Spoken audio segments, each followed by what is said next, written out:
અને આવી બધી એક્ટિવિટીઝ થી તમને શું લાગે છે કે શું ફાયદો થાય? કારણ કે બહુ જ બધા લોકોએ એવું કીધું કે અમને નથી ખબર કે આટલા નાના સ્ટોલમાંથી પણ આટલું સારું અર્નિંગ થશે. એકદમ સાચી વાત છે. MBA નો મતલબ જ એ છે કે માત્ર ને માત્ર તમારું જે જોબ માઇન્ડસેટ છે ને નોકરીના એક માનસિકતામાંથી તમારે બહાર નીકળી અને તમારે સાચે એક વેપારીનું એક માઇન્ડસેટ કે જેને આપણે કહેવાય કે એક વેપારી તરીકે કઈ રીતે તમે વિચારી શકો કે ઓછામાં ઓછું તમારી પાસે રોકાણ હોય તો સૌથી વધારે વળતર મળી શકે, એ અત્યારે એવા નાના સ્ટોરથી શરૂઆત કરી શકે છે. અને ઓલરેડી અમારી પાસે અત્યારે 3-4 એન્ટરપ્રિન્યોર ઓલરેડી છે કે જેના માટે કામ કરે છે, જે સ્કેચ આર્ટિસ્ટ છે, એ જેમણે અહીંયા પર સ્ટોલ લગાવ્યો છે, એમની જે બી વસ્તુઓ બનાવે છે હેન્ડમેડ ક્રાફ્ટનો, એ ઓલરેડી એન્ટરપ્રેન્યોર છે. બની શકે કે ફ્યુચરમાં આ લોકો બી ફ્યુચર એન્ટરપ્રેન્યોર બને, વેપારી બને અને કોલેજનું નામ અને પોતાની જીવનના માટે કંઈક સારું કરી શકે. અચ્છા, તો આ આટલું મસ્ત ઇનિશિયેટિવ જે થઈ રહ્યું છે, તો તમને શું લાગે છે નેક્સ્ટ યર તો મને લાગે છે કે અહીંયા બહુ જ પબ્લિક આવશે?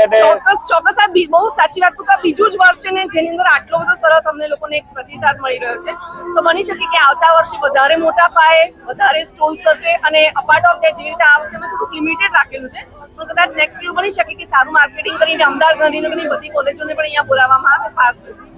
So let's hope the best. Why not? Okay, thank you so much. Thank you so much, sir. Thanks a lot.